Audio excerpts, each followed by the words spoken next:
Hello, thank you for joining us and welcome to our artist series in conversation. We are thrilled to be extending this series to 2021 and beyond with a great lineup of artists. I'm Judith Reinhardt of the J. Reinhardt Gallery, and for today's conversation, I'm delighted to present two fantastic artists whose works and processes are completely different from one another, but they're both rooted in their personal discoveries of the Pacific Northwest wilderness. We have painter Lesley Frenz, whose exhibition, Palace of Nowhere, is on view between now and April 10th, 2021, and experimental photographer Melinda Hurst Frye, who will be showing in the gallery in spring 2022, so mark your calendars. Join me in welcoming these lovely ladies, and I'll let them introduce themselves and start the program. Hi, my name is Lesley Frenz. I'm an artist living and working in Mount Vernon, Washington. I'm a painter working in acrylics and watercolors, and my work is influenced and inspired by my experiences of the outdoors here in the Northwest. My name is Melinda Hurst Frye, and I make work about the Pacific Northwest ecology. And I use a slower process because it helps the forest and the space reveal itself. So I'm able to really focus in on the smaller moments that are found in the urban growth forests or the old growth forests on the Olympic Peninsula. I oftentimes work with a scanner, so I can really slow down and take long photographs. And then lately I've been working with some other methods using paper and a camera again.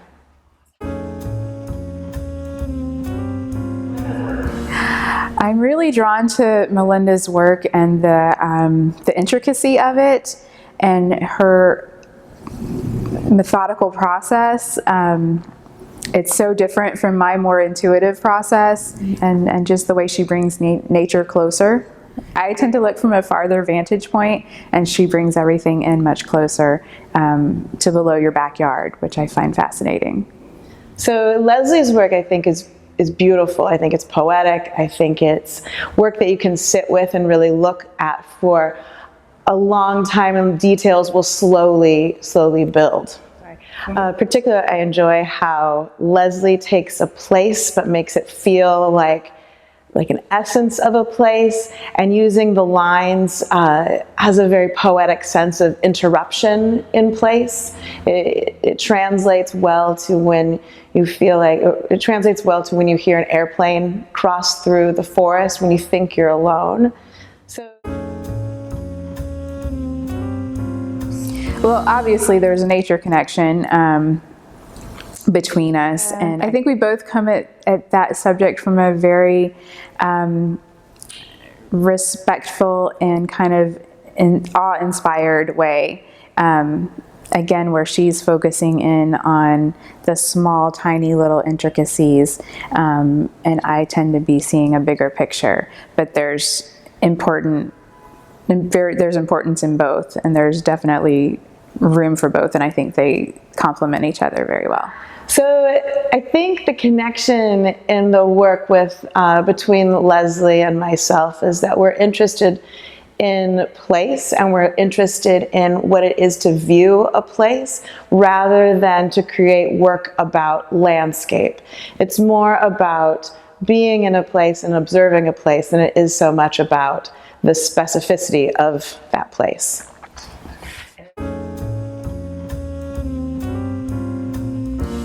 Everything. I'm excited to talk with another artist in person after 2020, and but I'm most excited to kind of dive into her process and how she meticulously creates these photos, and how she comes about finding these little worlds underground, and where her work is going now. I'm really looking forward to ask Lesley questions about her process. I'm a photographer, and so my process is way different. I'm looking forward to hearing about just the idea of layering and creating multiple landscapes of one space, as though the light's changing and different moods about one place. I'm excited about hearing about process and intent. Hi. Hello. Hi, Leslie. Hi, Melinda. It's nice to be here with you. It's so nice to be sitting across from you and not looking at your face On Zoom. on Zoom. On Zoom. But seeing you in real time is such a pleasure. And your show looks fantastic. It looks you. beautiful. I hope it's had a great reception because it looks great in the space. The pieces look fabulous. You should feel really good about it. Thank you. I do. I'm having a hard time, like, going forward. You know, like I've taken a longer breath than I had prepared to. Well, sometimes you have okay. to sit with it. After you make a body of work of this size, I think it's appropriate to just take it in. Yeah. Because the process isn't necessarily like, okay, file that away and now make the next thing. Yeah. It's now kind of enjoying where you're at. Yeah. And trying to figure out where to go from there. Absolutely. So something you said during the artist talk, I keep looking back at this piece because it's just the colors are so soft and beautiful. Something that you said during your artist talk was that the work is like an amalgamation of place. It's like a collection of place based on memory. And then in your artist statement or talking about this show, you talk about a specific experience of getting lost in the Cascades on a foggy day. Can you talk a bit about how, like, that experience, and I don't want you to have to repeat yourself, but can you talk about how the experience of getting lost translated into the work? Yeah, so I didn't really start out with, I'm going to create this body of work, you know, based on that particular experience. I just kind of started painting, and that experience kept coming back to me. And for whatever reason, I'm like, there's got to be a reason I keep thinking about this. And it was kind of coinciding really well with things I was reading and kind of going through emotionally and spiritually.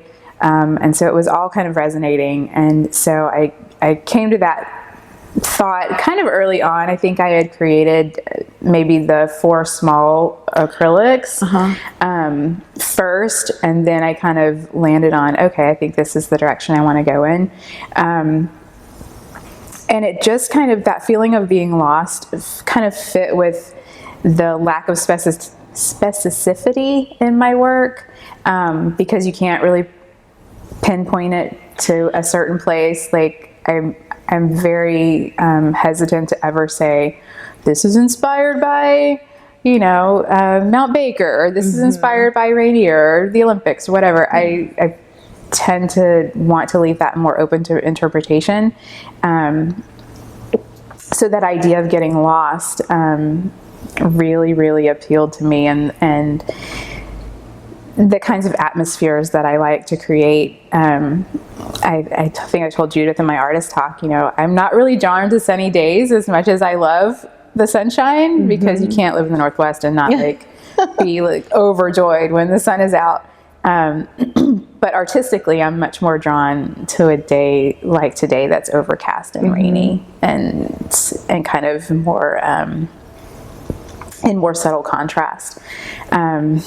So that kind of fit into, like, it all just kind of came together in a perfect storm of ideas and in a way of fitting into my process and my way of painting. That's interesting too, because you're talking about also, like, as you're making the work, you know, it is somewhat with your process of the layering of paint, I assume, because this isn't something a medium that I work in, it seems like, as from an outsider, it's that process is also so meditative, and you're able to let your mind sort of examine these ideas while your hands are making. Yes. Yeah, for sure. For me, and it's not that way for every painter. I mean, people work in different ways, of course. But for me, the painting is a very meditative process. On the best days. On bad days, it's not a great meditative process. It's a practice in frustration. But when I'm really into it and the flow is really happening, and I feel like it's really working, then it's like the best kind of meditation, where time just kind of stands still and something comes out. It just, like, I tell my husband, I feel like I just vomited that out. It's a horrible way to express that, but it just kind of releases, and then I finish the work, whether it's a finished painting or just that finished part of that process, and I look at it, I'm like, how did I just do that? I don't know where that came from, but I love it. That's exactly what I was trying to do.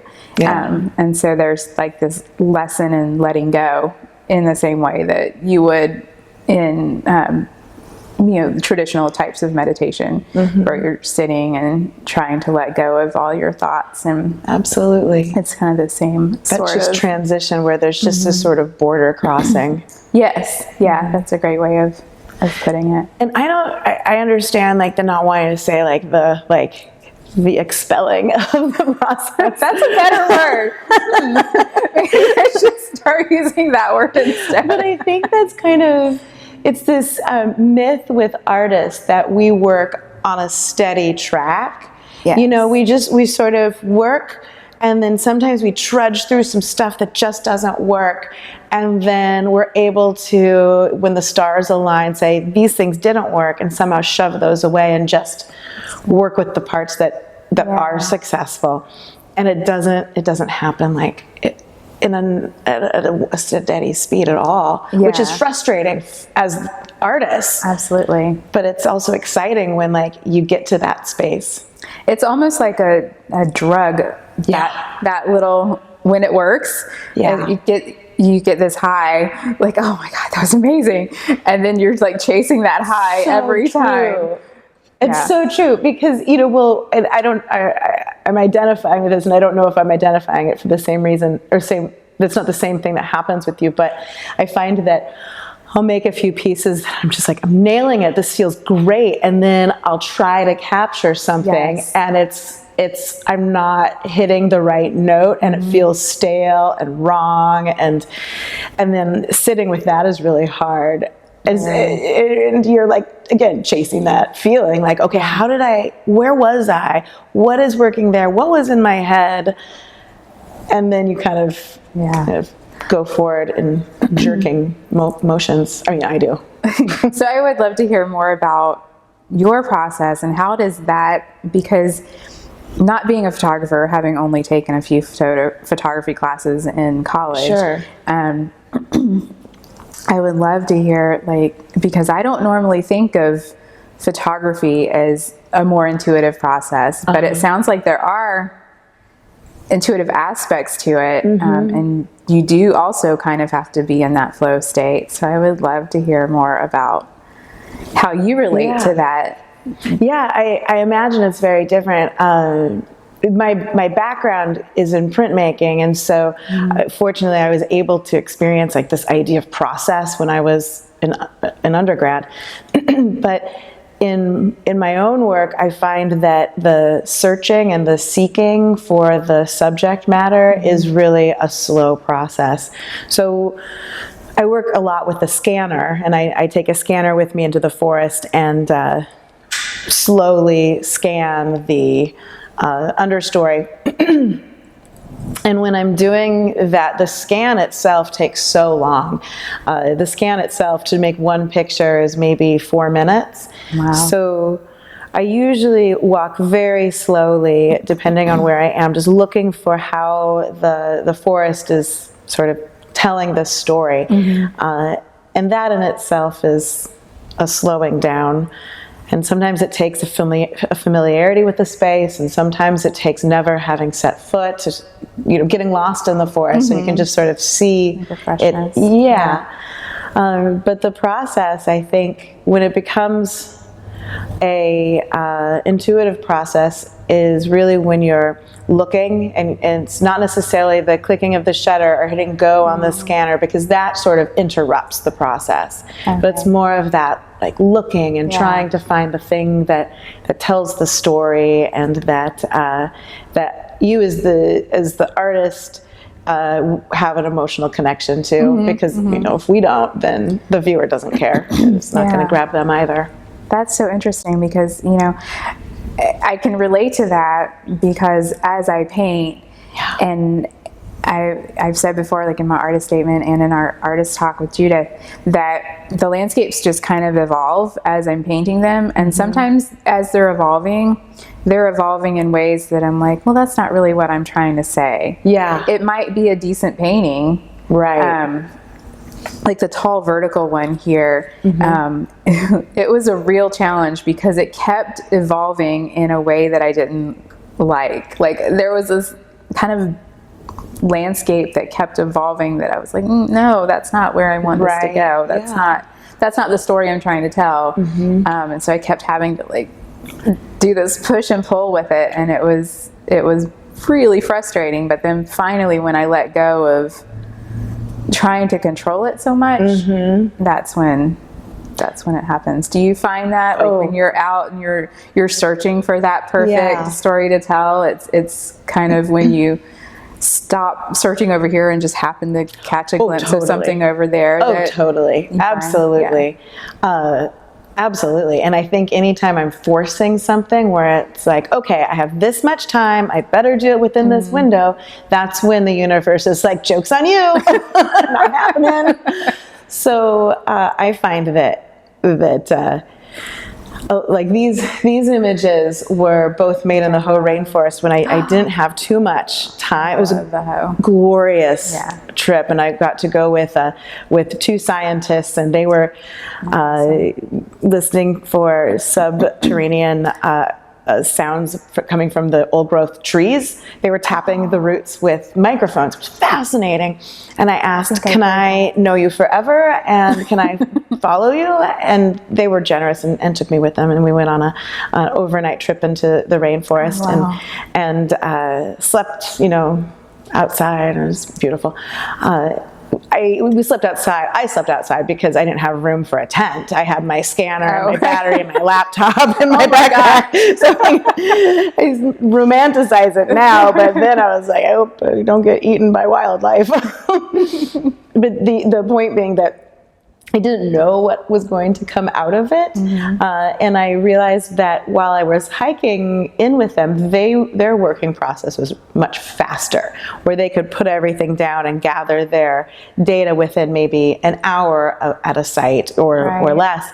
But I needed way more time than that. I need to be at a site, a small, tiny site, for maybe 3 hours just to really sit with it and watch and see how the systems are forming and how, what insect lands on what. And so I need a little bit more time to be with the site.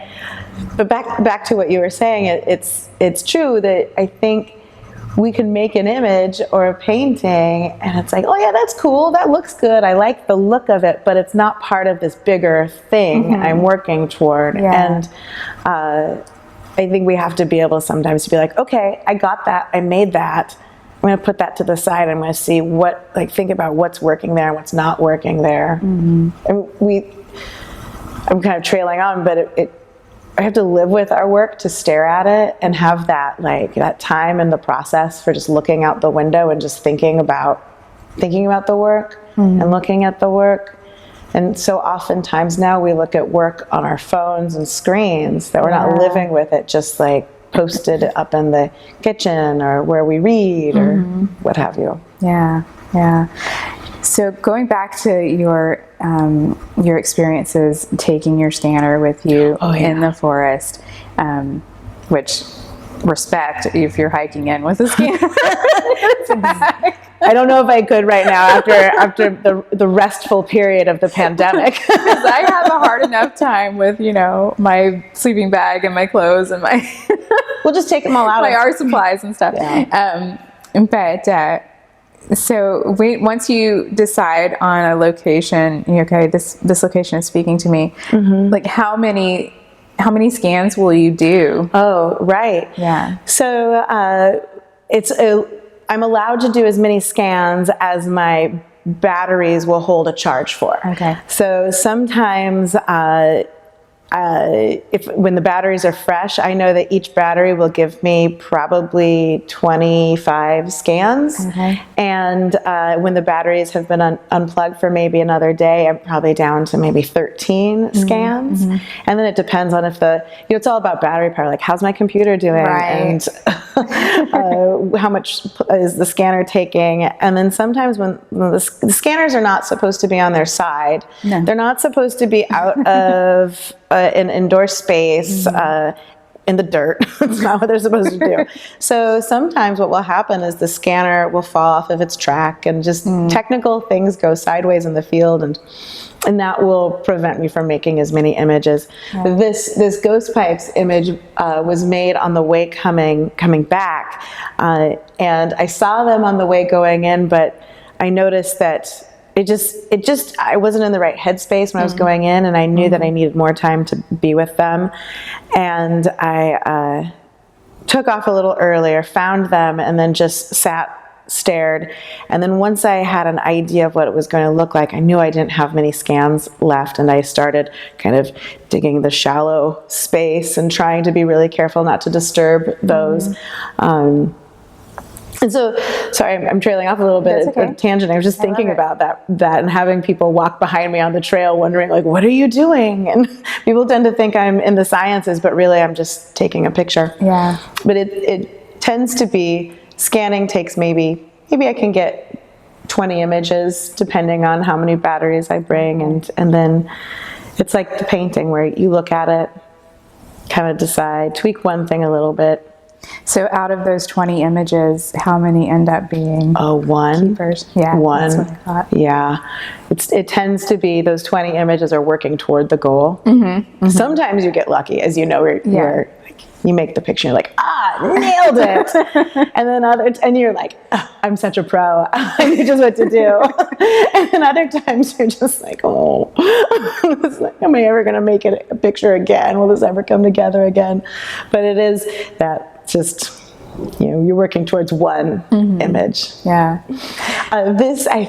Can I ask about your process with the lines? Yes. I love looking at these, and I've heard the lines described as window panes. My son, when he looked at them, he felt as though they referenced windows. When I see these, the first time I saw these, it was actually soon after I was at the rainforest with these acoustic ecologists, and it really reminded me of that sound interruption of someone else on a trail. You have this like full view, and then there's just this sort of missing line of that full view when someone takes you out of that immersive moment. I appreciate you likely not having it's actually this, and this is all it is. But can you talk about your use of the graphic element and how it appears in some more, not heavily, but more clearly, and how some it doesn't, or how you come to that process? So the lines came about because I was searching for a way to create a juxtaposition that felt more interesting than just a landscape. I felt like it needed some kind of tension that I wasn't discovering how to create with just a painted landscape without the graphic tension. And so I'm like, well, what if I put a line? And then I'm like, well, then why am I putting this line here? I need to have a reason for it. Yes, it could just be, I like the way it looks, but I also felt like it needed to have an intention behind it too. So when you were referencing the lines as interruption, that was my initial intention with the first set of paintings, the Lamolo collection, which is still ongoing. That was the intention behind those lines, was that they were that interruption of a plane going overhead, or being interrupted by a loud group of hikers coming down the path when you're in this pristine wilderness and you feel like you're all alone, and then all of a sudden here comes this, group of people. interrupting your experience. Yeah. And so that's where it started. But then with this collection of work, which felt more distinct, and I didn't really want it to be a part of that other series, and I wanted it to have its own intention and meaning. And so I kind of hit on, well, what if they were like windows? And it was this whole idea of going out to nowhere. So the lines in this series kind of create that kind of pane of demarcation where you're not there, you're looking out at that landscape. And of course, there's also the kind of connection with 2020 and being inside looking out a lot, which wasn't an intended connection, but it's there, whether intended or not. You brought this up when we first got here, and the idea that like these are sort of these larger views of this space, and the images can kind of play with that idea of that big and small. I didn't really put that together when we talked beforehand. Like I thought of our work living in a parallel space as we're both interested in the forest or the natural landscape for what it offers us, as well as what it's doing. But I just really didn't ever think about it as these larger scenes of memory, sort of macro amalgamations of place and in memory. And a lot of my imagery, I like to work with memory, and sometimes it's only available to me because I'm playing with some of my memories in place. And I just think that's a lovely way of not comparing, but uniting these bodies of work, and that, your images house this space for these smaller systems to work. And so looking at these and your treatment of the shoreline, what is happening there? Yeah, I love that. Are you ever interested in doing this type of work, like the roots and the underground type of work, in a different type of environment, like a shoreline or like on the coast, on the beach, or the desert? Absolutely. Absolutely. Right now I find that I'm in the Northwest, and I'm from the Northwest, and so I tend to gravitate towards this landscape where I'm really excited about what we get to bear witness to and steward at this moment, and try, champion what the forests do for carbon and those sort of things. But I'm also interested in playing with ideas of agriculture and making images about, organic farming and imagery that's genetically modified crop things. You need to come up to Mount Vernon, Valley. Okay. I would love it. I'm really looking forward to hopefully collaborating with some groups I've got a few that I'm talking with slowly, but everything during the pandemic just really slowed down.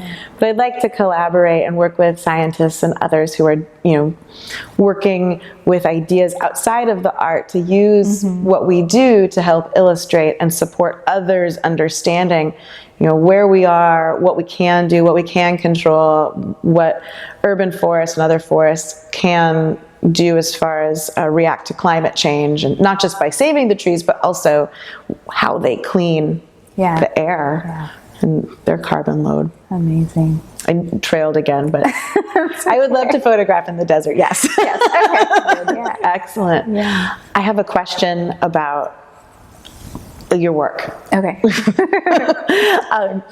So there are the paintings over to the left that are more like soft. They're smaller in scale, but they're also they're